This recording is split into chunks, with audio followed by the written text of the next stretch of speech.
ముందుగా మన పరిశుద్ధమైన బైబిల్ గ్రంథాన్ని మన తలకెట్టే పైకెత్తి చూపిస్తూ బైబిల్ పల్లవును పడదామండి. ఎంత అద్భుత దానము, అనంత దైవ వారము, దివ్య గ్రంథము నేను కలసి యాత్ర వెళ్ళేదం. ఎంత అద్భుత దానము, అనంత దైవ వారము, దివ్య గ్రంథము నేను కలసి యాత్ర వెళ్ళేదం. ఈ రాత్రికాల సమయంలో మన యొక్క వాక్య పట్టణంలోకి వెళ్దామండి. అపొస్తలుల కార్యములు 5వ అధ్యాయము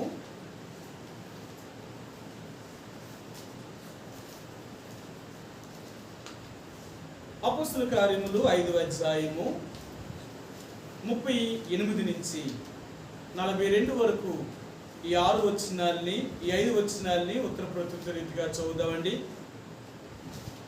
అపొస్తలుల కార్యములు 5వ అధ్యాయము 38 నుంచి 42 వరకు మార్చి ఉత్తర ప్రత్యుత్తర రీతిగా చదువుదాం. నేను వచ్చిన చదువుతాను, మీ వచ్చినాన్ని మీరు స్పష్టంగా చదవండి. కాబట్టి నేను మీతో చెప్పినది ఏమనగా, ఈ మనుషుల జోలికి పోక వారిని విడిచిపెట్టుడి. ఈ ఆలోచన అయినను ఈ కార్యమైనను మనుషుల వలన కలిగినదాయన అది వ్యర్థమగును.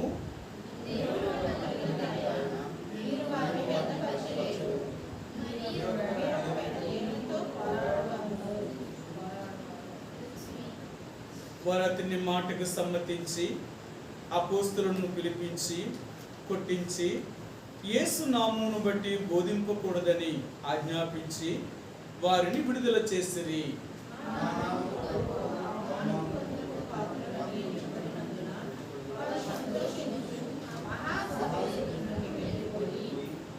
ప్రతిదినము దేవాలయంలోను ఇంటింటను మానక బోధించుచు యేసు క్రీస్తుని ప్రకటించుచుండిరి. ఈ రాత్రికాల సమయంలో చదవబడిన లేఖన భాగాన్ని దేవుడు దీవించును గాక. ఇప్పటికే మనం ఎన్నో విషయాలు జ్ఞాపకం చేసుకుంటూ వచ్చాం. మరి ఆనాడు ఇశ్రాయేల్ ప్రజలు దేవుని యొక్క మందిరములో లేక దేవుని యొక్క ప్రజల మధ్య ఎటువంటి కలవరమైన పరిస్థితులు తీసుకొచ్చారో, ఆ సమయాలలో వారు ఏం చేశారు అనే విషయాల్ని మనం ఇప్పటికే చాలా విషయాలు జ్ఞాపకం చేసుకుంటూ వచ్చాం. ఈ అపొస్తలుల కార్యములు 5వ అధ్యాయంలో ఈ రాత్రి దేవుడు మనకు జ్ఞాపకం చేయాలనుకున్నది ఏంటంటే, ఈ 38 నుంచి 42 వచనాల్లో మరి గమాలీయులు వారి మధ్యన నిలిచి వారితో ఈ మాట చెప్పారు. ఇది మనుషుల వల్ల జరిగిన కార్యం అనుకోండి, దీన్ని మనం ఆపొచ్చు. ఒకవేళ దేవుని వల్ల జరిగిన కార్యం అనుకోండి, దానివల్ల మన ఆలోచన వ్యర్థమవుతుంది. కాబట్టి ఈ మనుషుల జోలికి పోక వీరిని వదిలిపెట్టండి. ఒకవేళ వీరి సొంత జ్ఞానంతో కానీ వీరి సొంత తెలుగుతో కానీ ఒక మతపరమైన విషయాలు కానీ వీరు బోధిస్తే తప్పక దానికి తగిన శిక్షణ వీరు అనుభవిస్తారు. లేదు, దాని విషయంలో కానీ మనము మధ్యలోకి వెళ్ళాము అంటే దానివలన మనము నష్టపోతాము. కాబట్టి ఏదైనప్పటికీ కూడా ఆ మనుషుల జోలికి పోక వారిని వదిలిపెట్టండి అని ఆనాడు సభలో ఉన్న వారందరికీ కూడా ఈ గమాలీయులు బోధించినప్పుడు వారందరూ కూడా ఆ మాటకు సమ్మతించారు. ఏమని? ఇది కూడా నిజమే. ఇంతకుముందు మనం చూసాం, దోదా అనబడిన వాడు యోధా అనబడిన వాడు కానీ, లేక మరి దోదా అనబడిన వాడు ఏదో గొప్పవాడినని అనేకమని విషయాల్ని ఇక్కడ రేపుతూ మన మత కల్లోలను తీసుకొచ్చాడు. వాడిని మనం పట్టుకున్నప్పుడు వాడితో ఉన్న వాళ్ళందరూ కూడా పారిపోయారు. ఆ తర్వాత మరొకడు వచ్చాడు, వాడిని కూడా మనం పట్టుకున్నప్పుడు వాడు కూడా మన దగ్గర నుంచి పారిపోయి వాళ్ళతో ఉన్న వాళ్ళందరూ కూడా వదిలేసిపోయారు. ఒకవేళ వీళ్ళు కూడా అలాగే అనుకుంటే వీళ్ళు కూడా అలాగే పోతారు. మనం ఎందుకు వాళ్ళని చదరగొట్టడం, మనం ఎందుకు వాళ్ళ మీద చర్య తీసుకోవడం? ఒకవేళ మనం కానీ చర్య తీసుకుని వాళ్ళని ఏమైనా చేసామా, ఆ పాపం మనల్ని చుట్టుకుంటుంది. కాబట్టి వారి పాపమునకు దేవుడే వారికి శిక్ష విధించాలేమో కానీ మనము కాదు అని గమలీయేలు ఎప్పుడైతే ఆ మాట చెప్పాడో వారు చాలా వరకు ఆలోచించారు. నిజమే, ఇక్కడ దేవుడు ఈ రాత్రి మనతో మాట్లాడేది ఏంటంటే, దేవుని యొక్క కార్యములు, దేవుని యొక్క పని అనేది ఒక మనిషిని యొక్క సొంత జ్ఞానముతో జరిగేది కాదు. ఒకవేళ అది మనుషుడి వల్ల కానీ సొంత జ్ఞానంతో కానీ జరిగితే ఆ పని అతనితోని లేక కొన్ని సంవత్సరాల తర్వాత ఆ పని కనుమరుగైపోతుంది, ఇంకనపడదన్నమాట. లేదు, దేవుని వల్ల జరిగిన కార్యం అనుకోండి, అది ఎప్పటికీ నిలిచి ఉంటుంది. మీ అందరికీ తెలుసు, ఆది నుండి కూడా దేవుని యొక్క ప్రజలను, ఈ లోకంలో ఉన్న దేవుని ఎరగిన వారు, సాతాను యొక్క సమాజపు వారు ఆది నుండి హింస పెడుతూనే ఉన్నారు. హింస పెట్టడం అంటే మామూలు హింస ఏమీ కాదు. వారిని భయంకరమైన చిత్రహింసలు చేశారు. కొన్ని లక్షల మందిని, కొన్ని కోట్ల మందిని చంపేశారు. ఎలా చంపేశారు అంటే, వారిని అడవి సింహాలకి వారిని ఆహారముగా వారిని స్టేడియంలో పెట్టి, సింహాలు వారి మధ్యకు వదిలినప్పుడు సింహాలు దేవుని యొక్క ప్రజలను చీల్చి ఎముకలతో సహా కొరికి పారేసేవన్నమాట. ఒకవేళ అడవి దున్నలను వదిలేసినప్పుడు అడవి దున్నలు కూడా కొమ్ములతో వారిని ఇష్టానుసారంగా పొడి చేసి చంపేసేవి. వీరెలా చచ్చిపోతూ కేకలేస్తూ చచ్చిపోతున్నప్పుడు ఆ స్టేజ్ అంటే ఆ స్టేడియంలో ఉన్న వారందరూ చూస్తూ ఎంతో సంతోషించేవారు. దేవుని ప్రజలు ఇలాగ ఎంతో మందిని, అంతేకాదు వారిని ఎంత భయంకరంగా కాల్చి చంపేసేవారు. ప్రాణం ఉండగానే కాల్చి చంపేవారు. అంత భయంకరంగా ఎన్ని చిత్రహింసలు పెట్టారో. ఎందుకు పెట్టారు అంటే, ఇలాగ మనం పెట్టే శిక్షలకు భయపడి ఇంకెవరు యేసు ప్రభువుని నమ్మరు, ఆ మతంలోనికి వెళ్ళరు. కొన్ని సంవత్సరాల తర్వాత ఈ యేసు మతం అనేది లేక యేసు ప్రభువుని నమ్మిన వారు అనేది నీకు కనబడరు, ఈ భూమి మీదే ఉండరు ఇంక వారు అనుకున్నారు. ఇది నిజంగా ఒక మనుషుడే కానీ మనుషుల వల్లే కానీ కార్యం జరుగుతూ ఉంటే వారు ఆపగలరేమో, ఆపేసి ఉందరు. కానీ ఇది దేవుడు చేసే కార్యము కాబట్టి ఏ మానవుడు తరము కూడా కాలేకపోయింది. అనాది నుండి ఈనాటి వరకు కూడా ఎంతమంది క్రైస్తవులను చంపుతున్నారో దానికి రెట్టింపుగానే పుట్టుకొచ్చారు. మనం ఎప్పుడు కూడా క్రైస్తవులకి బాధలు కానీ కష్టాలు కానీ అయ్యాయి అంటే వాళ్ళు పెరిగిపోతారు. వాళ్ళకి సుఖం అనేది ఎప్పుడైతే వస్తుందో, వాళ్ళకి సుఖం వచ్చినప్పుడు సాతాను వీరేమైపోతారు అంటే, దేవుని యొక్క పరిచర్య, దేవుని యొక్క పని విషయంలో వీళ్ళ ఏమాత్రం కూడా శ్రద్ధ లేని వారై దేవుని యొక్క పనిని వారు చేయకుండా వారు మందగించినట్లుగా తయారైపోతారన్నమాట. మొద్దుబారిపోతారు. ఇలా మొద్దుబారడం వల్ల ఏమవుతుందంటే, కొన్ని రోజులకి వారు నిజంగానే కనుమరుగైపోతారన్నమాట. కాబట్టి ఈరోజు దేవుడు మనకు జ్ఞాపకం చేసేది ఏంటంటే, ఇది మనుషుల వల్ల జరుగుతుందా లేక దేవుని వల్ల జరుగుతుందా? దేవుని యొక్క పరిచర్య అనేది మనుషుల వల్ల కలిగినది అయితే ఇది ఎప్పటికీ కూడా నిలవదండి. దేవుని వల్ల జరిగినది అయితే ఇది ఎప్పటికీ నిలిచి ఉంటుంది. ఇది తెలుసుకోవాలి మొదట మనం. ఏది దేవుని వల్ల జరుగుతుంది, ఏది మనుషుల వల్ల జరుగుతుంది? మనుషుల వల్ల జరిగేది ఏ పనైనా సరే దేవుడు దానిని ఉంచడు. ఎందుకు అంటే, మానవ జ్ఞానము, మానవుడి యొక్క తెలివి, దేవుడు అది నిలవడానికి ఇష్టపడేవాడు కాదు. ఎందుకంటే ఒకవేళ మానవుడి యొక్క ఆలోచనే కానీ నెరవేరితే మానవుడు ఎలాంటి ఆలోచన ఆలోచిస్తాడో తెలుసా?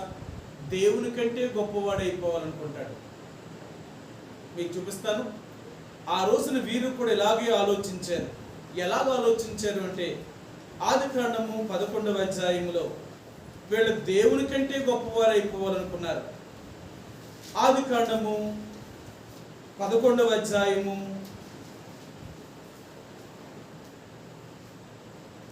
3-4 వచనాలండి.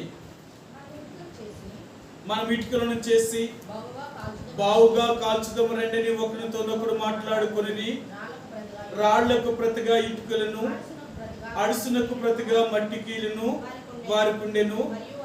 మరియు వారు మనం భూమి అంతటా చెదిరిపోకుండా ఒక పట్టణమును ఆకాశమునంటూ శిఖరము గల ఒక గోపురమును కట్టుకొని పేరు సంపాదించుకుందుము రండని మాట్లాడుకొనగా. ఆ రోజు మనుషులు మాట్లాడుకున్నారు. ఆకాశమును కంటే అంత గోపురాన్ని కట్టి ఇక దేవుడు మరలా జలప్రలయాన్నే గాని భూమి మీద వర్షాన్ని గాని కురిపించిన మనం చచ్చిపోకుండా ఉండాలి అంటే ఆకాశం కంటే అంత గోపురాన్ని కట్టుకుంటే ఒకవేళ మరలా దేవుడు కోపం వచ్చి వర్షాన్ని పంపిస్తే ఆ గోపురం మీదకి వెళ్ళిపోవచ్చు. మనం దేవుడికి మనం ఏమి చేయలేడు అని వారు ఆలోచన చేసి ఆకాశం కంటే అంత గోపురాన్ని కట్టడం ప్రారంభించారు. కానీ దేవుడు వారి యొక్క ఆలోచన నెరవేర్చలేదు. వారు ఏదైతే కట్టాలనుకున్నారో ఆ గోపురాన్ని మధ్యలోనే ఆపివేసి వారు వెళ్ళిపోయారు. ఎందుకంటే దేవుడు వారిని వారిని చెదరగొట్టాడు. వారి భాషల్ని ఆయన భాషలు వారి మధ్యన కలిగించినప్పుడు వీరు చెదిరిపోయిన వారు ఉంటున్నారు. చూడండి, అక్కడ ఒక మాట అంటున్నాడు ఆయన, 6వ వచనం. అప్పుడు యెహోవా, ఇదిగో జనము ఒక్కటే, వారందరికీ భాష ఒక్కటే, వారి పని ఆరంభించి ఉన్నారు. ఇక మీదట వారు చేయదలిచిన ఏ పని అయినను చేయకుండా వారికి ఆటంకమేమీ ఉండదు గనుక మనము దిగిపోయి వారిలో ఒకరి మాట ఒకరికి తెలియకుండా వారి భాషలను తారుమారు చేయదము రండని అనుకొనెను. అక్కడ దేవుడు వారి భాషలను తారుమారు చేశాడు. ఒకరి మాట ఒకరికి అర్థం కాకుండా చేయడం వల్ల ఏదైతే గోపురాన్ని కట్టడం ప్రారంభించారో ఆ గోపురాన్ని మధ్యలోనే ఆపివేసి వీరు చెదిరిపోయారన్నమాట. ఈరోజు దేవుడు అంటున్నాడు, మనుషుల వల్ల జరిగిన ఏ కార్యమైనా సరే అది నిలవదండి. అందుకని అంటాడు, అది రాజ్యమైనా అది దేశమైనా అది నిలవదు. దేవుడు నిలపాలనుకుంటేనే అది నిలుస్తుందేమో కానీ లేకపోతే అది ఉండదండి. ఇప్పటికే శాస్త్రవేత్తలు పరిశోధన చేస్తున్నప్పుడు సముద్రములో ఎన్నో గొప్ప పట్టణాలు మునిగిపోయాయి. ఎలా అంతంత పెద్ద గోపురాలు, అంతంత పెద్ద సిటీ, ఆ పట్టణాలు ఎలాగ సముద్రంలోకి మునిగిపోయాయి? ఇది ఎలా జరిగింది? ఇంతంత పెద్ద పట్టణాలు ఎలా మునిగిపోయాయి అంటే దేవుడు చెప్పాడు. ఆయన కొన్ని పట్టణాల గురించి చెప్పాడు. ఇక మిమ్మల్ని ఎప్పుడూ కనబడకున్నట్లుగా మీరు మరుగైపోతారు, మీ మీదకి సముద్ర జలాలను తీసుకొస్తాను అని చెప్పాడు. కాబట్టి ఆ దేశాలనే సముద్రంలో ముంచేశాడు దేవుడు, ఆ పట్టణాలనే ముంచేశాడు దేవుడు. మనకి ఎప్పుడు కనబడలేదు. ఇంకా బైబిల్లో చూడండి, సొదొమ గుమారాల గురించి చెప్పారు. సొదొమ గుమారాల పట్టణాలని దేవుడు నాశనం చేసినప్పుడు ఆ రోజు చెప్పాడు, సొదొమ గుమారాల పట్టణాల్లో గడ్డైనను మొలవదన్నాడు ఆయన. ఈ రోజు వరకు కూడా అది గంధకముతో నిండిపోయి అక్కడ ఏ పచ్చని మొక్క కూడా లేని పరిస్థితులు కలిగి ఉంటుంది. కారణం ఏంటి అంటే దేవుడు ఒక మాట చెప్పాడు అంటే అది ఖచ్చితంగా నెరవేరుతుంది. అది కాబట్టి మానవుడి యొక్క ఆలోచన అలాంటిది కాదు. దేవుడు ఆలోచన వేరు, మానవుడి యొక్క ఆలోచన వేరు. మానవుడు ఏమనుకుంటున్నాడు అంటే నేను దేవుడు అంతటి వాడిని అయిపోవాలి అనుకుంటున్నాడు. కొన్ని అలాగనుకోవట్లేదు, దేవుడి కంటే మించిపోవాలనుకుంటున్నాడు. ఈరోజు మానవుడి యొక్క తెలివి, మానవుడి యొక్క జ్ఞానం ఎంత అయిపోయిందంటే దేవుని కంటే గొప్పవాడిని అయిపోవాలనుకుంటున్నాడు. అలా ఎప్పుడైతే అవ్వాలనుకుంటున్నాడో ఆ పతనానికి దేవుడు తీసుకుని వెళ్తాడు. లూసిఫర్, సాతానుడి యొక్క ప్రధాన యొక్క లక్షణం కూడా అదే. వాడు దేవుడితో ఉంటూ, దేవుడి దగ్గరే ఉంటూ వాడు ఏం చేశాడు అంటే దేవుడితో సమానంగా ఉండాలనుకున్నాడు, కానీ దేవుడి కంటే హెచ్చైన స్థానంలోకి వెళ్ళాలనుకున్నాడు. యెషయా గ్రంథము 14వ అధ్యాయంలో ఇక్కడ ఆ మాటను అంటాడు. ఆయన ఏమంటాడో చూపిస్తాను మీకు. యెషయా గ్రంథము 14వ అధ్యాయంలో 14 వచ్చినవండి. 14 యెషయా గ్రంథము 14వ అధ్యాయము 14 వచ్చిన, మేఘమండలం మీదకి ఎక్కుదును, మహోన్నతులతో నన్ను సమానులుగా చేసుకొందునని నీవు మనసులో అనుకుంటివి కదా. వాడు ఏమనుకుంటున్నాడంటే నేను మహోన్నతులతో సమానముగా చేసుకుందనుకున్నాడు, కానీ మేఘమండలం మీదకి ఎక్కాలనుకుంటున్నాడు. వాడు దేవుని కంటే హెచ్చైన స్థానానికి వెళ్ళాలనుకున్నాడు. ఎప్పుడైతే వాడు మనసులో అలాంటి ఆలోచన వచ్చిందో దేవుడు వెంటనే తన దగ్గర ఉండకుండా సాతాన్ని కిందకు త్రోసివేశాడు, పాతాళములకు దాన్ని గెంటి వేశాడు. కాబట్టి ఈరోజు దేవుడు అనేది ఏంటంటే మనుషుల యొక్క ఆలోచన వేరు, దేవుని యొక్క ఆలోచన వేరు. మానవుడిగా ఆలోచించేది ఏంటంటే తన పతనానికే తను ఆలోచిస్తాడేమో కానీ దేవుని యొక్క ఆలోచన అలాంటిది కాదు. దేవుడు ఆలోచించే ఆలోచనలన్నీ కూడా చాలా గొప్పవి, చాలా మంచివి. కాబట్టి ఈ రోజున దేవుడు మరలా మనకు జ్ఞాపకం చేసేది ఏంటంటే ఇది మనుషుల వల్ల జరుగుతుందా, దేవుని వల్ల జరుగుతుందా? దేవుని యొక్క పరిచర్య అనేది ఎవరి ద్వారా జరుగుతుంది? ఇది మాత్రం మనం తెలుసుకోవాలి. ఏది దేవుడి పని, ఏది దేవుడి పని కాదు. ఈ దినాల్లో ఇక్కడే చాలా కలవరమైన పరిస్థితులు వస్తున్నాయి అన్నమాట. కలవరమైన పరిస్థితులు వస్తున్నాయి. ఏంటంటే అందరూ క్రైస్తవులే, అందరూ మందిరాలకు వెళ్తున్నారు, అందరూ దేవుడిని నమ్ముకున్నారు, ఒకే బైబిలు. మరి అందరూ యేసు ప్రభువుని నమ్ముకొని క్రైస్తవులుగా పిలువబడుతున్నారు. ఇందులోనే మరలా ఇలాంటి శాఖలు ఉన్నాయా? ఇందులోనే ఒకరికంటే ఒకరికి పడదా? దేవుడు ఒకటైనప్పుడు వీళ్ళందరూ ఒకటిగానే ఉండాలి కదా. నిజమేనండి. కానీ నేటి దినాలలో ఏమైపోయారంటే వారి వారి యొక్క స్వార్థాన్ని బట్టి, వారి యొక్క బ్రతకడాన్ని బట్టి, వారు సంపాదించుకోవడం దాన్ని బట్టి దేవుణ్ణి పేరు చెప్పి వారు దేవుని యొక్క ప్రజల్ని వేరు చేశారు. ఆయా సంఘాలని వారు స్థాపించి ఆయా సంఘాలకు వారి పేర్లు పెట్టుకొని ఇది మా సంఘము, ఇది ఫలానా సంఘము, ఇది ఫలానా సంఘం అని చెప్పుకుంటూ వారు ఈ రోజున దేవుని యొక్క పరిచర్యను చెప్పుకుంటూ వారి స్వలాభం కొరకు చేసుకుంటూ వెళ్ళిపోతున్నారు. అందుకని అపోస్తలుడైన పౌలు అంటాడు, మేము చేసే పని మా సొంత స్వలాభం కొరకు ఎప్పుడూ మేము చేయలేదు.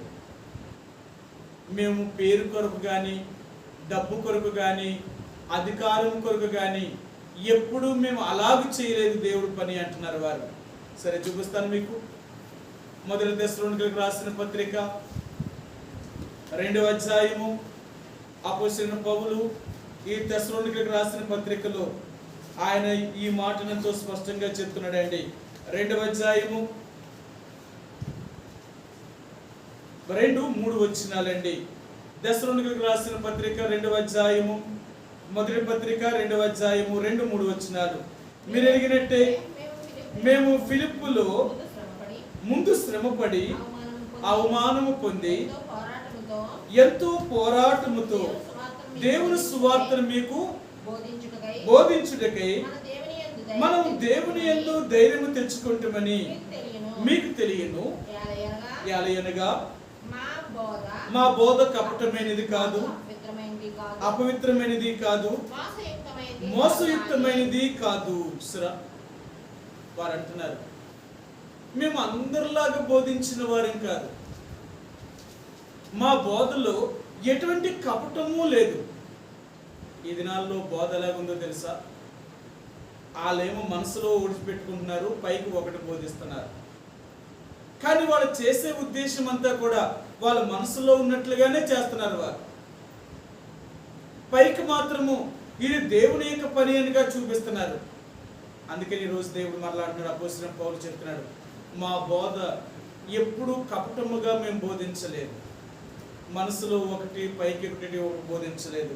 రెండవదిగా మా బోధ అపవిత్రమైనది కాదు. మేము బోధించేది చెడును బోధించలేదు. మేము ఎప్పుడు కూడా మంచినే బోధించాం. చెడిపోవడానికి అవకాశమే లేదు. మా బోధ విన్న వారందరూ కూడా, దేవుని యొక్క వాక్యానుసారంగా నడిచే వాళ్ళందరూ కూడా చెడుతనాన్ని అసహించుకున్నారే తప్ప చెడును ప్రేమించిన వారు కాదు. మీ అందరికీ తెలుసు, యెహోవా యందు భయభక్తులు కలిగి ఉండట చెడుతనమును అసహించుకుంటారట.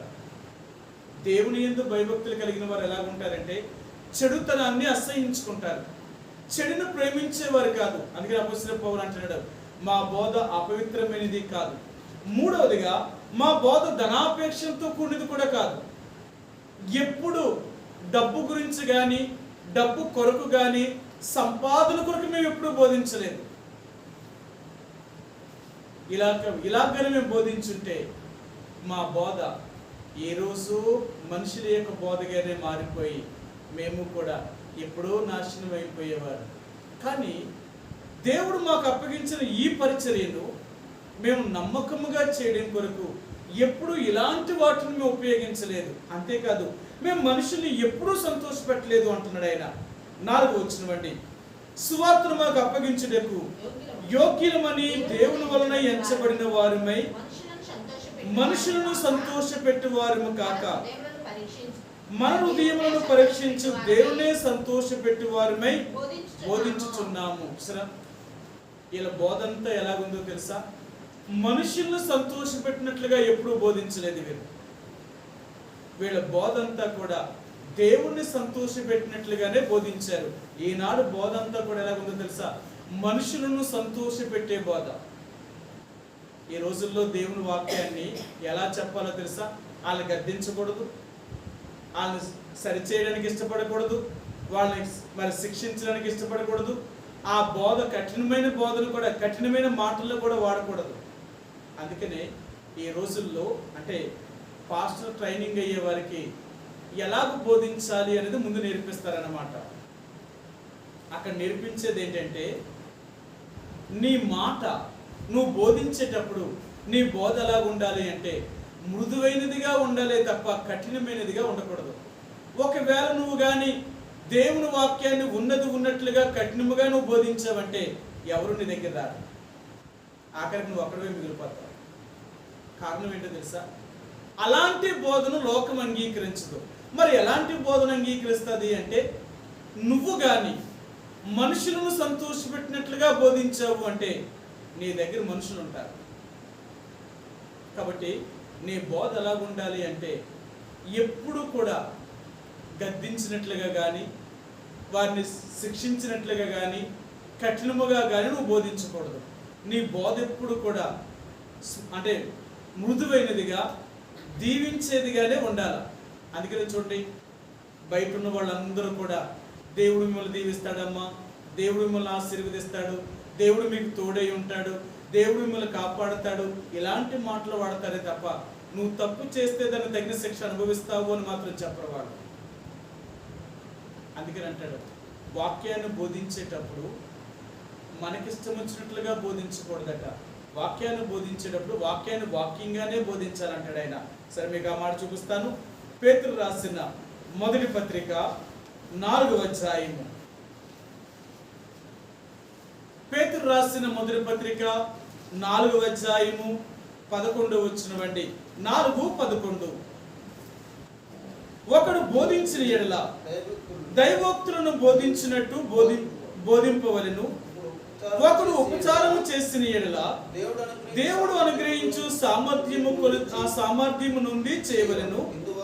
ఇందువలన దేవుడు అన్నిటిలోనూ యేసుక్రీస్తు ద్వారా మహిమపరచబడును. యుగయుగములు మహిమయు ప్రభావమును ఆయనకుండును గాక. ఆమేన్. ఆయన అంటున్నాడు, ఒకరు దేవుని వాక్యాన్ని బోధిస్తే ఎలాగ బోధించాలి అంటాడంటే దైవోక్తులను బోధించినట్లుగా బోధించాలి. దేవుని వాక్యాన్ని ఉన్నది ఉన్నట్లుగా బోధించాలి. దేవుని వాక్యం ఎలాగుంది? సరే, మీకు ఆ మాట చూపిస్తాను. ఎలా ఉంటుందో చూపిస్తాను మీకు. మత్తయి సువార్త. ఆ దినాలలో యేసు ప్రభువారే ఈ భూమి మీద ఉన్నప్పుడు ఆయన వాక్యాన్ని బోధించాడు. తన తండ్రి దేని కొరకైతే తన భూమి మీద పంపించాడో ఆ మాటలను వారికి తెలియజేశాడు ఆయన. 7వ అధ్యాయము మత్తయి సువార్త 7వ అధ్యాయము 28-29 వచనాలండి. యేసు ఈ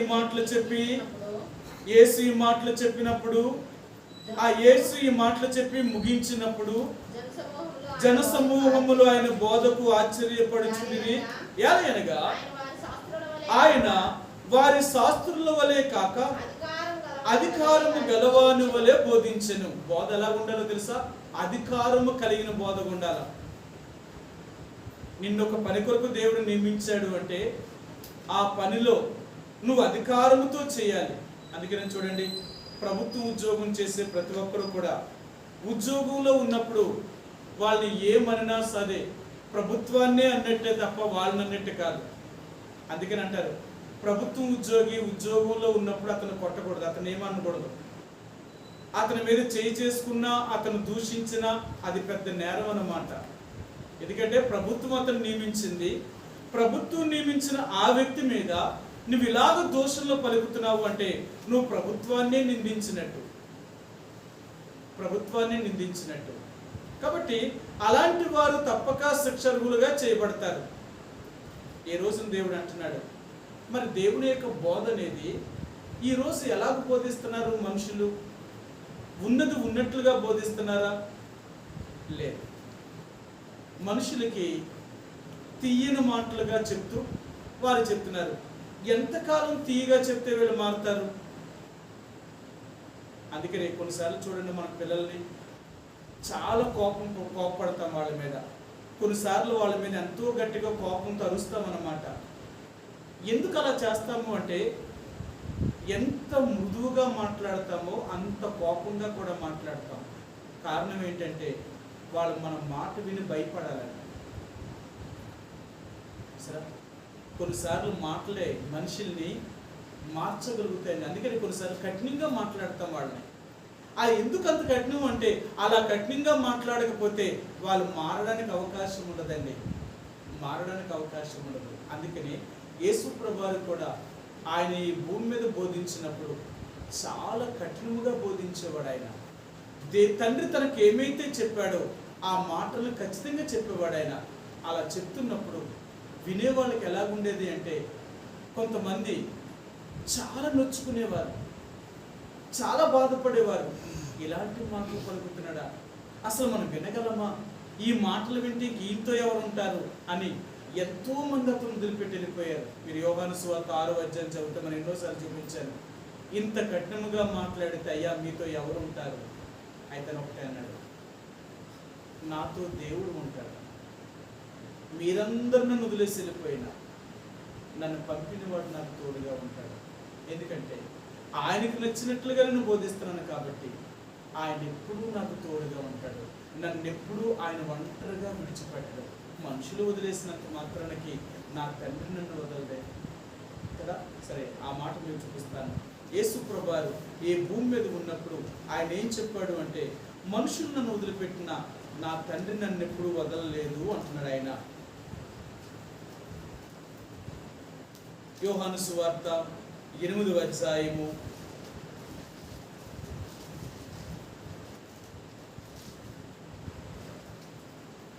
29-30 వచనం. నన్ను పంపిన వాడు నాకు తోడై ఉన్నాడు. ఆయన ఆయనకి ఇష్టమైన కార్యమును నేను ఎల్లప్పుడూ చేయుదును గనుక ఆయన నన్ను ఒంటరిగా విడిచిపెట్టలేదని చెప్పెను. ఆయన ఈ సంగతులు మాట్లాడుచుండగా అనేకులు ఆయన యందు విశ్వాసం ఉంచిరి.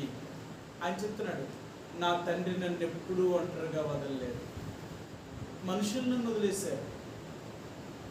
ఎందుకు అంటే, నేను మాట్లాడుతున్నప్పుడు నా మాటలు వారి కఠినంగా కనిపించాయంట. ఎందుకు వారి కఠినమైంది? వారిలో ఆ బలహీనతలు ఉన్నాయి కాబట్టి నా మాట వారి కఠినమైంది. లేదా నా మాట వినే వాళ్ళందరినీ కూడా ఒక మనిషిని మార్చగలిగే నా మాటలు. కాబట్టి ఈ రోజున యేసు ప్రభువారు మరి బోధించే బోధ ఎలా ఉంటుంది అంటే, ఈ లోకంలో ఉన్న బోధను చూడండి, నిజమైన దేవుని సేవకులు బోధించే బోధను చూడండి. ఈ లోక బోధ అంతా కూడా మీ రోగాలు పోతాయి, మీ స్వస్థతలు జరుగుతాయి, మీకు అప్పులు పోతాయి, మీ సమస్యలు పోతాయి, మీకు అన్ని మేలే జరుగుతుంది అని చెప్తే జనాలు ఎంత విస్తారమైన జనం వస్తున్నారో ఆ సమాజానికి. లేదు, నీ పాపాన్ని ఒప్పుకో, నీ చెడుతనాన్ని విడిచిపెట్టు, దేవుని కొరకు ఎలాగ మాత్రమే జీవించాలి అని చెప్పామనుకోండి, అక్కడ చాలా తక్కువ మంది, అక్కడ మనుషులు ఉండలేరండి. చాలా కష్టం. ఎందుకంటే దేవుడు వాక్యం ఎక్కడైతే బోధించబడుతుందో అక్కడ మనుషులు ఉండలేరు. కారణం ఏంటంటే, ఆ దేవుని యొక్క అగ్ని ఎప్పుడూ కూడా చెత్తను అనే దాన్ని కాల్చి వేస్తూ ఉంటుంది అనమాట. సరే, మీకు ఆ మాట చూపిస్తాను. కొరింథీయులకు రాసిన మొదటి పత్రిక 3వ అధ్యాయము. కొరింథీయులకు రాసిన మొదటి పత్రిక 3వ అధ్యాయము 12-13 వచనాలండి. 3వ అధ్యాయము 12-13 వచనాలు. ఎవడైనను ఈ పునాది మీద బంగారము వెండి, వెలగల రాళ్ళు, కర్ర, గడ్డి, కొయ్యకాలు మొదలైన వాటితో కట్టిన ఎడల వాని వాని యొక్క పని కనబడును. ఆ దినమున దాన్ని తేటపరచును, అది అగ్ని చేత బయలుపరచబడును. మరియు వాని వాని పని ఎట్టుదో దాన్ని అగ్నియే పరీక్షించును. గడ్డి, కొయ్యకాలు మొదలైన వాటితో కట్టినవన్నీ కూడా అగ్ని చేత కాలిపోతాయట. చెత్త అనేది దేవుడి దగ్గర ఉండదు. దేవుడి యొక్క మందిరములో సజీవమైన రాళ్ళు, జీవము కలిగిన వారు మాత్రమే ఉండగలరు తప్ప నిర్జీవమైన వారు, జీవము లేని వారు, పొట్టు అనేది ఉండదండి. సరే, మీకు ఈ మాట కూడా చూపిస్తాను. దావీదు కీర్తన గ్రంథము 1వ అధ్యాయము. ఈ కీర్తనాకారుడు ఈ కీర్తనను ఆయన రచించినప్పుడే మొట్టమొదటిసారి ఆయన ఏం చెప్పాడో చూపిస్తాను. కీర్తన గ్రంథము 1వ అధ్యాయము 4వ వచనమండి, 4-5 వచనాలు. దుష్టులు అలాగూ ఉండక గాలికి చెదరగొట్టు పొట్టు వలె ఉందురు. కాబట్టి న్యాయ విమర్శలో దుష్టులను, నీతిమంతుల సభలో పాపులను నిలువరు. దేవుని యొక్క సమాజములో పాపము చేసేవారు నిలవలేరు, చెడు చేసేవారు ఉండలేరు. ఎందుకో తెలుసా? దేవుని యొక్క మందిరానికి చెడు చేసేవారు వస్తే ఆ అగ్ని, దేవుని యొక్క వాక్యమనే అగ్ని వారిని కాల్చివేస్తూ ఉంటదన్నమాట. కాల్చివేస్తూ ఉంటది. ఎంత భయంకరంగా ఉంటుంది అంటే ఆ పాపం పోయేంత వరకు వారు కాల్చివేస్తుంది.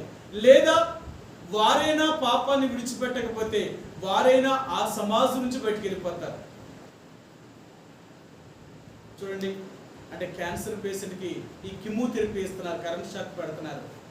ఒక్కొక్కరికి 5 షాకులు పెడతారు, లేకపోతే 6, 7, 8 పెడతారు. ఒక్కొక్కరికి 15 పెడతారు, ఒక్కొక్కరికి 20 పెడతారు. ఎందుకంటే వాళ్ళ జబ్బు యొక్క లక్షణాన్ని బట్టి తగ్గేదాకా పెడుతూనే ఉంటారు. ఒకవేళ తగ్గింది అంటే ఇక మళ్ళీ పెట్టరు. తగ్గిపోయిన తర్వాత ఇంకెందుకు అవసరం లేదు ఇంక కీమోథెరపీ. అలాగే దేవుని యొక్క వాక్యము కూడా పాపము ఎక్కడైతే ఉందో అగ్ని అక్కడ దాన్ని కాల్చి వేస్తూనే ఉంటుంది. ఆ హృదయంలో ఆ మంట మండుతూనే ఉంటుంది అన్నమాట, కాలుతూనే ఉంటుంది. అందుకని అంటారు, లూకాసు సువార్త 24వ అధ్యాయంలో యేసుప్రభువు వారితో మాట్లాడుతున్నప్పుడు వాళ్ళు ఏమన్నారు తెలుసా? మనం ఆయనతో కూడా నడిచేమే, ఆయన మన గురించి ఎన్నో విషయాలు చెప్పాడు కదా, మరి ఆయన చెప్పుచున్నప్పుడు మనకు ఎందుకు అర్థం కాలేదు ఈ మాటలు అంటే మనలో ఆ అగ్ని మండలేదా అన్నారు వారు. సరే, మీకు ఆ మాట చూపిస్తాను, ఆ ఒక్క మాట చూపిస్తాను. లూకాసు సువార్త 24వ అధ్యాయము, లూకాసు సువార్త 24వ అధ్యాయము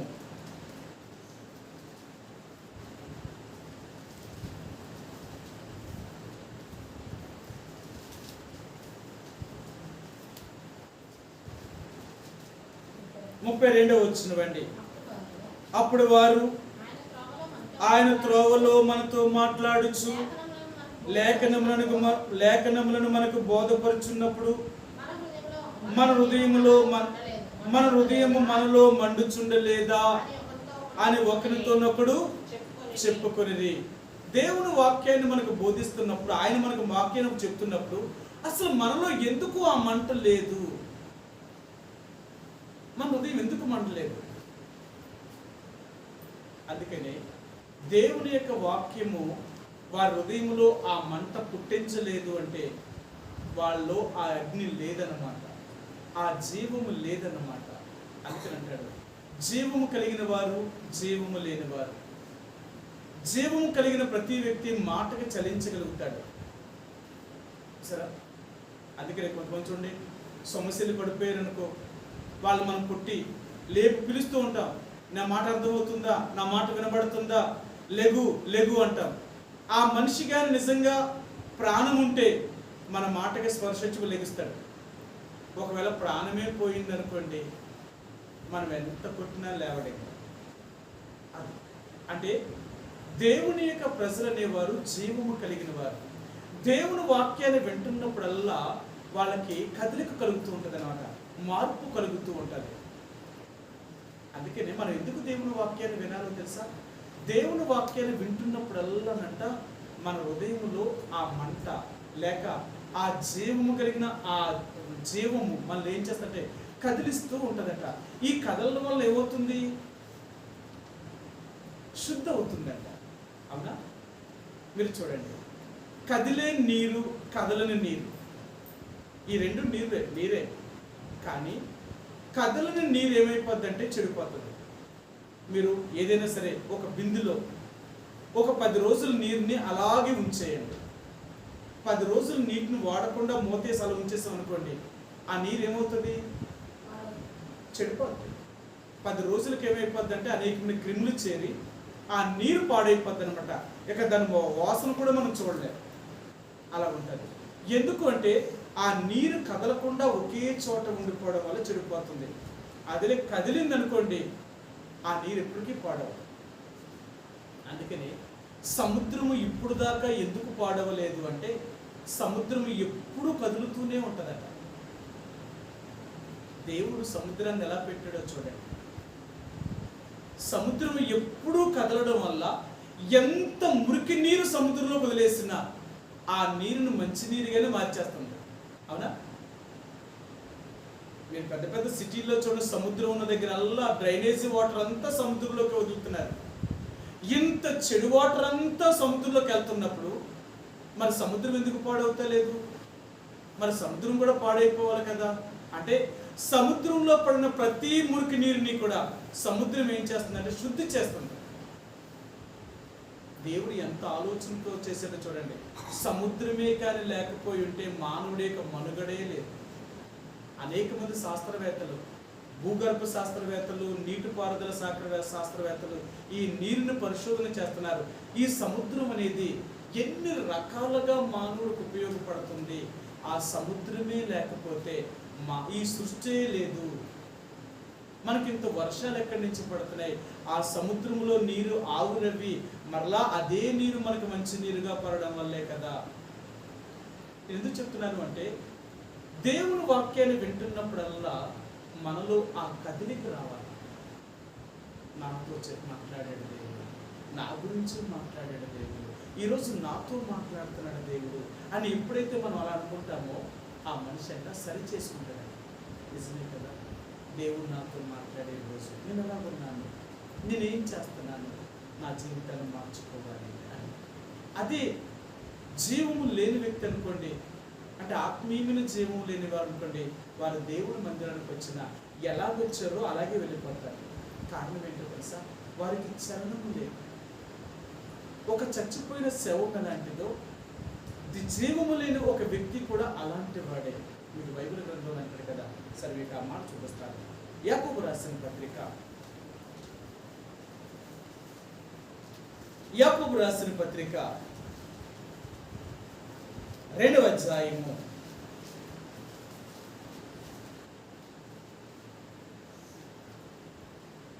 26 వచనం.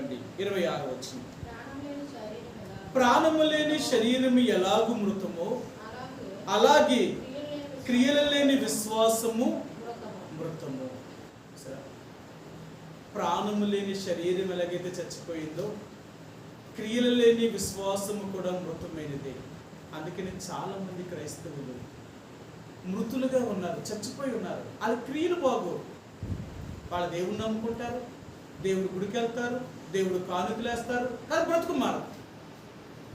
బ్రతుకు మారలేనప్పుడు వాళ్ళు చచ్చిన శవంతోటే సమానం. మృతమైపోయిన వారు ఎన్నిసార్లు గుడికి వచ్చినా, ఎంత వాక్యాన్ని వింటున్నా వాళ్ళు మాత్రం మారరు. ఎందుకు మారరు అంటే చచ్చిపోయిన శవం దగ్గర ఎంత కూర్చొని ఏడిస్తే మాత్రం లెగుస్తుంది ఆ శవం. అందుకని యేసు ప్రభువు అన్నాడు, వీరు చెవులు మూసుకున్న చెవిటి పాముల వలె ఉన్నారు అంటాడు ఆయన. పాముకి నాదం చేయాలి అంటేనంట ఆ బోర యొక్క శబ్దం పోతారంట. ఆ బోర యొక్క శబ్దం వింటే ఆ పాము లెగిసి ఆడుతుందట. ఆ బోర ఆపేగానే పాము కూడా ఆగిపోద్దట. చూడండి, చాలా మంది అట చెవులు మూసుకున్న చెవిటి పాము వల్లే ఉన్నారట. ఆ పాముకి వినపడతా లేదనుకోండి, ఆడ బోరు ఊదినా సరే అది లేచి ఆడదట. ఆ పాముకి వినబడలేనప్పుడు ఎలాగ ఆడుతుంది అది? అలాగే దేవుని యొక్క మందిరానికి వచ్చినప్పుడు దేవుని వాక్యాన్ని వినకపోతేనంట మనము కూడా మారమంట. ఈరోజు చాలా మంది క్రైస్తవులు దేవుడు మందిరానికి వచ్చినప్పటికీ కూడా మారుని క్రైస్తవులు, బ్రతుకు మారలేదు. ఎందుకు అంటే వారు దేవుని యొక్క మందిరానికి వచ్చినప్పుడు వాళ్ళు చెవులు మూసుకున్నారు. ఇదేంటంటే మేము చెవులు మూసుకోవడం ఏంటి అంటారు.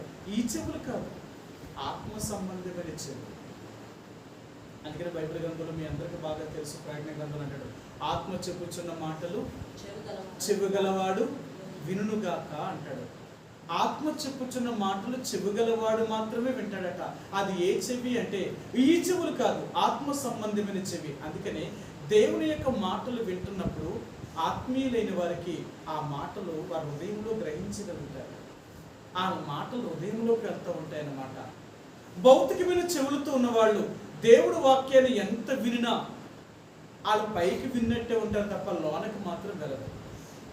అందుకని వీళ్ళు మారరు. ఈనాడు క్రైస్తత్వం ఎలాగుందో తెలుసా? గుడికి వెళ్తారు, దేవుని బిడ్డలని చెప్పుకుంటారు, దేవుని వాక్యాన్ని విన్నానంటారు, కానీ వీళ్ళ క్రియలు మాత్రం మృతమైనవి. జీవితంలో మార్పు లేదు. అందుకనే ఆ బోధ ఎప్పుడు కూడా ఆ బోధించే వాళ్ళు అలాగే ఉంటారు, ఆ బోధ వినేవాళ్ళు కూడా అలాగే ఉంటారు. జీవము లేని బోధ. ఒకవేళ ఎవరైనా జీవము కలిగిన వారిగానే బోధించారనుకోండి, వారిని బ్రతకనివ్వరు. అర్థమైందా? వారి మీద దాడి చేస్తూనే ఉంటారు. ఎందుకంటే ఈ సమాజానికి అంటే ఈ లోకానికి మంచి పడదు. చెడు మంచిని ఎప్పుడూ వ్యతిరేకిస్తూనే ఉంటుందండి. మీకు ఎన్నోసార్లు చెప్పాను, యేసుప్రభువుని లోకం ఎందుకు ద్వేషించిందంట? యేసుప్రభువుని లోకం ఎందుకు ప్రేమించలేదంట? యేసుప్రభువుని లోకం ఎందుకు ప్రేమించలేదట? ఆయనేమో లోకాన్ని ప్రేమించాడు, కానీ లోకమేమో ఆయన్ని ద్వేషించిందట. అదెలాగ సాధ్యం? మనం ప్రేమించిన వాళ్ళు మనల్ని ప్రేమించాలి, కానీ మనం ప్రేమించిన వాళ్ళు మనల్ని ద్వేషించడం ఏంటి? ఎందుకు ద్వేషిస్తారో తెలుసా? వాళ్ళ క్రియలు మన క్రియల్లాగా లేవట. సరే, మీకు ఆ మాట చెప్తాను. కయ్యను ఏబేలు చంపేశాడట. ఎందుకు చంపేశాడు? కయ్యను ఏబేల్ని ఎందుకు చంపేశాడు? ఏమండి? తన అన్న క్రియలు మంచివి కాదు, తన తమ్ముడి క్రియలు మంచివని. ఏమంటారు సిస్టర్ గారు? అసూయ. దేనికి అసూయ? అంటే కయ్యను యొక్క అర్పణ అంగీకరించలేదు, ఏబేలు యొక్క అర్పణ అంగీకరించాడు. ఇంకా ఎందుకు తన అన్న తన తమ్ముడిని చంపేశాడు?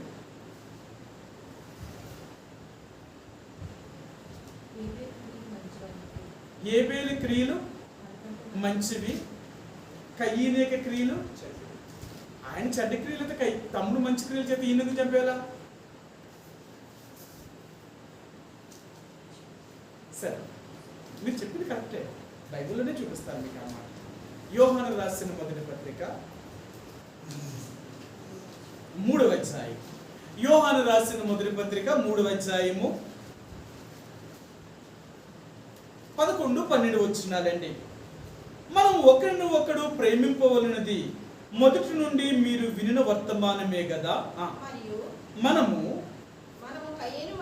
కయ్యను వంటి వారమై ఉండరాదు. వాడు దుష్టుని సంబంధి అయి తన సహోదరుని చంపెను. వాడు అతనిని ఎందుకు చంపెను? తన క్రియలు చెడ్డవియు తన సహోదరుని క్రియలు నీతి గలవై ఉండెను కనుకనే కదా. మంచి వారిని చెడ్డవారు ఎందుకు చంపేస్తున్నారట? వాళ్ళ క్రియలు.